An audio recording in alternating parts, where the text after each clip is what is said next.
Hey, what's up YouTube? This is Tcg Sam here, and in today's video, I wanted to go over some of the meta trends that we've been seeing so far in the Justice Hunters format. I'll talk about some new tech cards that some of the decks from Justice Hunters are currently playing, as well as what I personally think about them, and how I think those tech cards will sort of match up into the rest of the format overall. This is not meant to be a video saying like, oh, there's this like crazy secret tech for like these decks. It's more so just to keep you informed and sort of kept up to date since we are a little bit into the Justice Hunters format already. If you guys enjoy this type of content, then please let me know by leaving a like, commenting, and subscribing to the channel. I'd really appreciate it. But with all that being said, let's hop straight into it.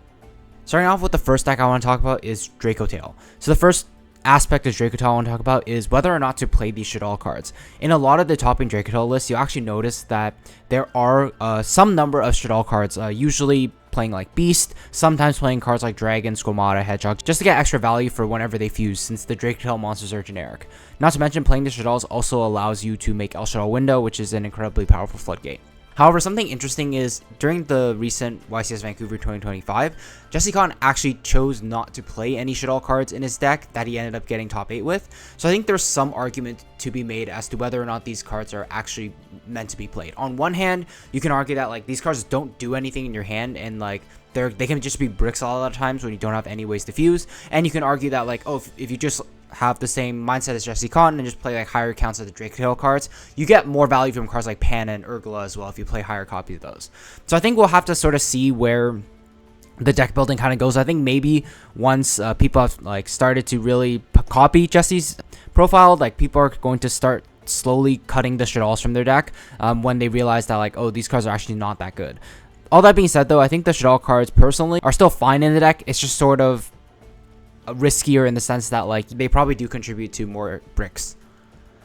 Then the next thing I want to talk about is actually, I guess, the board breaker aspect of Dracotail. So the reason I have Shadal Fusion here is because like there are some builds floating around that will either choose to go second post side or just like blind second right away, because all the Dracotail spells are almost essentially like pseudo board breakers. When you resolve like a Rahu or like resolve like a Kitu when going second, you get to use cards like Pan and Urgla and use cards like Malulu to like start half raking the board with like Altharion as well. So like there's some world where like the Dracotail opponent just sends the opponent to go first and then plays all these power spells that get so much value when going second. Whether or not I think this is the correct version, I personally don't think so, because I feel like even though this deck's like turn 1 end board is not great, I think just playing a dedicated going second Dracotail build is not really it. However, I do really like the option of being able to send your opponent to go first in certain matchups to sort of catch them off guard. It's important to be aware that sometimes Dracotail will make their opponents go first, especially post side. And then the last thing I want to talk about is like supplementary engines in the Dracotail deck. The first one being like the K9 engine. Like some lists have been playing like the K9, just like 3 Azunas and 1 Lupus. It is obviously a pretty powerful generic hand trap if it resolves. It can also like in some ways like protect you from some hand traps as well if you're able to make a Ripper early on. That being said though, like once again, Jesse Khan chose not to play Azuna in his deck, and I believe his reasoning was that like it just doesn't really contribute to like his overall game plan that he had for the deck. And I can sort of see that. Like Azuna is not going to be live in every single matchup, especially against a deck like Yummy, for example, which did just recently win the YCS. I feel like Azuna is kind of like a hit or miss card in a lot of these cases. Like there's some argument again to play Azuna, but there's also arguments to just like play the normal hand traps instead. Something interesting though is like Blazing Cartesia. This is not like a groundbreaking technology by any means, but I think it's definitely less commonly played as a fusion enabler compared to something like King of the Swamp and Polymerization, for example. I've seen King of the Swamp in like most topping Dracotail lists, but like once again, Jesse Khan chose not to play it and ended up playing like Blazing Cartesia. So I think as the weeks go on and people start trying out like Jesse's build, they'll slowly start like removing these cards that we've been commonly seeing, like the Shadalls, like the K9s and stuff, and maybe even King of the Swamp, and slowly replacing them with cards that like Jesse was playing in his deck. I think it just goes to show like how one person's like deck profile can sort of almost shift the entire deck building strategy of a deck. Not to mention like this deck is also still not really solved. There isn't really like a definitive best way to play this, at least at the time of recording. So I think there's still a lot of experimentation to be done, which is why like I took a little bit longer to talk about like some of these developments. The next deck I want to talk about is Yummy. There hasn't been nearly as many like interesting or innovative things like regarding the Yummy deck, at least from what I could see. But like one thing I did see some people try out was like Sangan. Basically, the way Sangan works is like you'll normal summon it, you'll make Almirage. Sangan will be able to search you any of like the Yummies, and then special summon that Yummy from hand to essentially sort of act like a pseudo Hornet drones in that sense. The Yummies don't activate, so Sangan's restriction actually doesn't really matter. It just gives you like 3 additional starters. In the cases where you already have like Yummy cards in your hand, you could normal summon Sangan, make Almirage, and then Sangan can search you a hand trap like Astro Jewel, which could be good in that case. There are definitely upsides and downsides to playing this card. One, like I personally don't think this engine is going to be very good in the Yummy deck, because I feel like the Yummy deck like has more than enough normal summons already. Like if they're playing 9 of the main deck monsters, I don't think you really want another normal summon. You'd rather have like more special summon enablers, like through something like Hornet Drones, for example. But I think Sangan is just an interesting option. One other option I saw some people were trying out was like the Harpy's Featherstorm tech in the side deck. Because the Yummies are all level 1, they only lock you until like no link 3s or higher. There is some world where people start trying out like 3 copies of Thrust, 1 copy of Featherstorm, just because of how much of a blowout Featherstorm is, and because how some decks like Dracotail can just play into the Yummy board pretty easily. Like there's some world where like the Yummy board, as strong as it is, isn't going to be enough into certain decks, and I think that especially if the Yummy deck gets hit with cards like Fuelos, they may want to try to pivot to like the Harpy's Featherstorm tech. It's not something that's super common, but I think it's something to be aware of if you're a Yummy player or choosing to play into Yummy. And then lastly, I just want to talk about the Solemns. Very specifically with the way like Yummy side decks are built from what I've seen. It seems like most, if not all, Yummy decks are just playing like Solemns in their side deck as like sort of the go-to going first card. Because this deck is like so resilient at like playing through hand traps and things like that, it doesn't need to play cards like Cross Out or whatever. Like it can just play like these very powerful blowout like going first cards that are good into every single matchup. Not to mention a card like Solemn Judgment also can protect them from like board breakers that people might be playing against them. Warning can protect them against cards like Pankratops that people are siding against them. It's just important to be aware that a lot of the times, like post side against Yummy, you can expect them to have Solemn cards in their spell and trap zone, at least from what I've seen so far. And then for the K9 developments, I think the first card I want to talk about is Chaotic Elements. This is specifically seeing play in the K9 Crystron deck. People are slowly starting to catch on that like it's bonus effect to be able to pop a non-targeting pop a card when there are 3 or more Aquas or Pyros in the graveyard. It's just something that's like super underrated. It's actually not something that's like super hard to get to either, because like in the K9 Crystron deck, you can play cards like Perulia, and every time you make a Nash Knight and then you equip like one of the numbers that's an Aqua, well, then you start filling up your graveyard with Aquas really quickly. So Chaotic Elements just becomes a super good like early game draw, mid game draw, and even late game draw, like because you're able to add back from graveyard as well. Just something to be aware of. If your opponent is playing a K9 deck and they drop Chaotic Elements on you, you should check the graveyard to see whether or not they have the required Aqua requirement. And then the next thing I want to talk about is specifically like the K9 rank up spell and like the other like K9 monsters. Starting off with like K9 Hound, this is something that's not like super popular, but I think it is a very solid option for an Azuna to go into turn 1. It's not instantly interruption like something like Valen or Nash Knight would be, so I think that's why it's not really seeing play. Not to mention it is a light monster, so it is harder to go into this with like the K9 engine. I do think that Hound though is probably one of the best like Zeus enablers that we have in the game right now. Being able to just drop in Azuna, go Lupus, and then summon Hound on turn 0 and just have it sit on the board, not be able to be destroyed by battle, not be able to be destroyed by card effect, not able to be targeted because of Lupus. Like it's just so hard for your opponent to deal with a turn 0 Hound a lot of times, and it gets bigger every single time your opponent activates a monster effect. So Hound can be a really threatening card if your opponent just has no way to out it. I think that's why some people have been starting to consider it as an Azuna target. The other perhaps more like interesting thing I want to talk about is like K9 X first release, and this one is interesting because at the start of the format, like we saw every K9 list like playing this in the main deck, like they're playing Werewolf as well. But I think after the YCS, like we've seen people like start to side deck this card, like the top 4 K9 Crystron deck like that Yassine played, he didn't even play this at all. And honestly, I think I'm personally, like as a K9 Crystron player, I actually think this is probably correct to like not play. A lot of times, like in practice, I found myself just using X-Force Release to be able to pop a card. Werewolf might have been like the most fraudulent card I've ever played with in recent memory. Like its effect is just never really going to be super impactful, or it's just like overkill, like I'm already winning at that point. So I think it's an interesting like development to where in the K9 decks you are slowly starting to cut back on like the bricks in terms of Express release and just playing like Ripper and just playing cards like Azuna and stuff like that. I think ultimately it'll depend on like how far you want to push like your deck. If you want to add a brick to it to raise the ceiling a little bit, or if you want to just tank the lower ceiling a little bit, but you don't have to play the brick. I think it'll be interesting to see where it ends up. And then the last card I want to talk about is Yugioh. This is just a very interesting tech I've seen. Like, since the K9 monsters are very good at spamming bodies on the board that don't lock you into like link summoning, you could in theory just like spam out a bunch of bodies, link it to Yugioh, and the Yugioh can dig for like either non-engine or like more of your engine in some sense. This is very specific to like the K9 Vanquish Soul deck because that deck doesn't have like a rank 5 bridge from the K9 to the Vanquish Soul engine like the Krishan deck does with the River Stormer. So I think that if like some decks are choosing to play like the K9 engine just like generically, but they don't have a rank 5 to bridge the engines together, Yugioh could be a potential option. Although personally, I don't really think this card is super great in the K9 deck. I guess we'll just have to see whether or not people decide to play this card.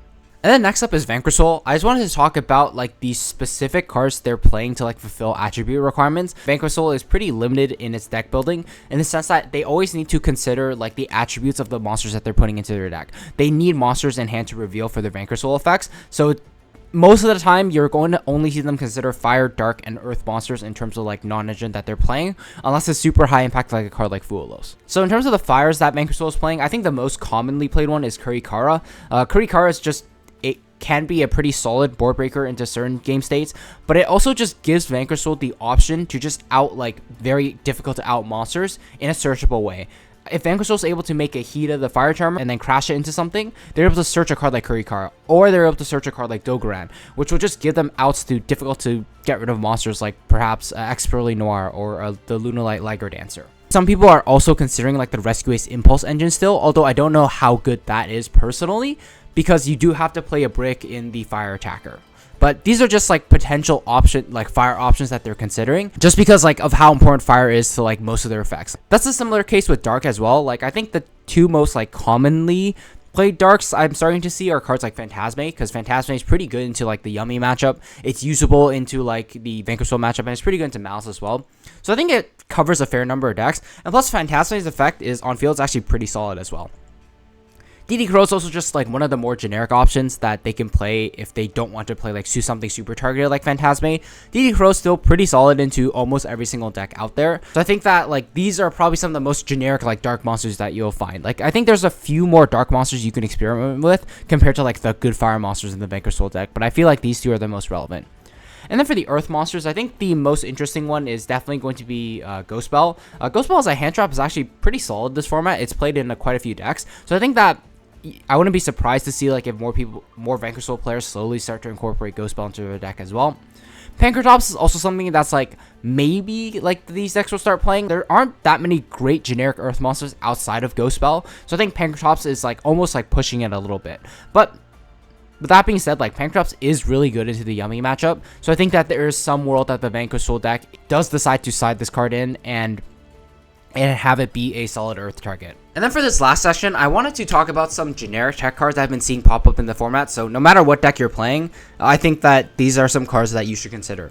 My personal favorite for this format is going to be the Blackout Laughs. As a side card, I think this card is one of the most versatile like trap cards that we have in the game right now. The on-field effect is going to be really good against certain decks. If you get to go first against Yummy, if you call something like Snatchy, your opponent is not setting up anything meaningful. Like, they can spam out all the bodies that they want, but without a Snatchy on the board, unless they kill you that one turn, like, they're not really doing anything on the next turn. There isn't really much for you to play around, because they don't have a way to quick synchro on your turn without a card like Snatchy. I think Blackcoat's other strength lies in the fact that, like, it's also good into, like, every single matchup. Because we're in such a wide format at the moment, and since we don't have a ban list right now, it's very difficult to side for like the top like 5 to like 10 best decks, because like there are almost that many that are viable. But the Blackout Last is something that's able to cover every single one of those matchups. It's not necessarily going to be as high impact into all of them as it is in the Yummy deck, but I feel like just having that generic option that's good into everything can make deck building a little bit easier. I think the other cool part about Blackout is this actual grave effect. We have seen in Yassine's like top 4 Krishan list, playing a card like Foolish Burial Goods and using Blackout Laughs as sort of a pseudo board breaker can actually be pretty solid. There is some world where like you can go Foolish Burial Goods, send Blackout, going second against Yummy, call it Snatch You right there. Like, you'll force them to use it right away, and then essentially they won't have Snatch You for the rest of the turn as well. So I think that Black Goat just has a lot of good applications to the Yummy, and some just pretty general good coverage into everything else. Not to mention, going first as well, Black Goat Last can sort of act as a pseudo like Ash Blossom or like pseudo Forbidden Chalice, if that makes sense. Just as a quick example, go Foolish Burial Goods, send Black Goat Last turn 1, and then start playing out your turn. If your opponent has cards like Holy Sue, if your opponent has cards like 5 mana, like you can call cards like Holy Sue and Altharion and just cut those off completely. So I think that Black Goat is just one of the most underrated trap cards that we have in the format right now, and I'm personally going to be experimenting with it whenever I get the chance to. Super Polymerization, I think, is also a card that's been slowly popping up as well. It's something that's very like hit or miss in the sense that like I feel like in some matchups it's going to be really good. Like into Dracotail it's very good, into Yummy it's great, but then into a deck like Vanquish K9 where you don't really have that great of a target, it's not super good. And not to mention, like, because we're in such a wide format as well, it's very hard to like play very like targeted super poly targets unless like your deck has a lot of extra deck space. So I think that super poly is something that like may slowly start to see more and more play if a deck like Yummy starts to take over, but otherwise I think it's just an option to sort of keep in your back pocket.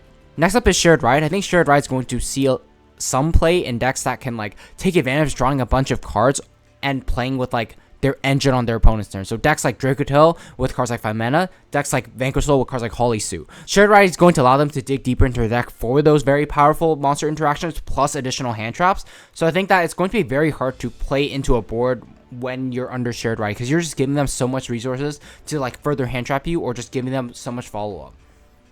So I think that Shared Ride has a very specific niche in like those two decks, but in other decks I think they're probably like higher impact cards that you would want to consider instead. And then for some more generic tech cards, I think Fenrir is something that we're starting to see a little bit more of as well. You're probably going to see Fenrir in like a lot of Dracotail side decks because going first, it pretty much is like the perfect card for Dracotail. They need monsters because they need fusion materials, and Fenrir is able to generate another Fenrir to the hand, giving them additional fusion fodder, while also acting as a solid interruption both turn 0 and turn 1. Turn 0, you can essentially just shut out K9 and Azuna completely, and force your opponent to lose cards if they want to do something like Dracotail 5 mana, or do something like Vanquish Holy Sue. So I think Fenrir is almost like the perfect card for Dracotail in its side deck, and even like generically too. It's like Pankratops in the sense that like, oh, you just get a big body that you can summon without starting a chain and just go straight to battle phase to run over like the Yummy monsters and then threaten a card later on with this effect. So I think that Fenrir is something that's like pretty underrated, but I think a deck like Dracotail can sort of really push it to its max and get full value out of it. And then some other generic tech cards we've been seeing are like Rivalry and Gozen. These have slowly started to pop up in people's side decks a little bit more. Depending on like which deck you're playing, you'll choose to play either Rivalry or you'll choose to play Gozen. There are just quite a few decks like Vanquish K9 that are just different in terms of like everything, and these cards can just completely shut them out. And not to mention, it's just a very easy side card to put into like most decks. Like if you think about a deck like Yummy, it can in theory play both of these. It'll just have very easy side cards that go in against like certain matchups. Heck, even going second sometimes, like you can use this as a pseudo board breaker as well, depending on like the rest of your hand. And speaking of actual board breakers, I want to talk about like cards like Raigeki and like Lightning Storm. So these like old school like board breakers that like just straight up like destroy a bunch of cards on the field. My friend Jason actually got top 16 at YCS Vancouver playing Raigeki in his main deck on like his board breaker Yummy deck, and I think it was an interesting approach that I wanted to talk about. A lot of people have been saying that like, yeah, you kind of have to play hand traps, and personally I would feel safer if I had a deck full of hand traps compared to a deck full of breakers, but I think there is some justification to play a deck like full of breakers, just because once you start pairing breakers, you actually get to a point where like, even if no matter how layered your opponent's board is, like multiple breakers are slowly going to chip away at it and ultimately make it so your engine should be able to play through whatever little bit that they have left. Like just last weekend, I got like Feather Duster plus like Super Poly for like a big board when I had like multiple layered interruptions, and it's just really difficult for me to play once I got hit with like that 2-card combo. So once you start pairing like these board breakers, definitely a chance for you to be able to actually break through like boards that we have, like no matter how unfair they may be, just as long as you see like the right combination of them. That being said though, this is something that I think is going to need a little bit more experimentation. I'm not really sure if there's any deck other than like Yummy that would really want to consider playing like a full breaker build, but I guess we'll kind of have to see how the format develops. I just wanted to make sure that all of you were aware that board breakers are something that's definitely still worth considering. Before I wrap up the video, I just want to give a quick shout out to CardTrader. You can check them out using my affiliate link in the description below. If you sign up using it and use code Tcg Sam, you'll get 5% off your first order, all while helping to support the channel. So I'd really appreciate it. If you guys enjoy this type of content as well, be sure to let me know in the comment section below and leave a like and subscribe. It really helps keep me motivated to keep posting more videos like this. I'm also curious to hear if you guys have any interesting text that you've seen in this current format. Be sure to share in the comments as well. But with all that being said, I just want to thank you all so much for watching, and I will see you guys in the next one. Take care.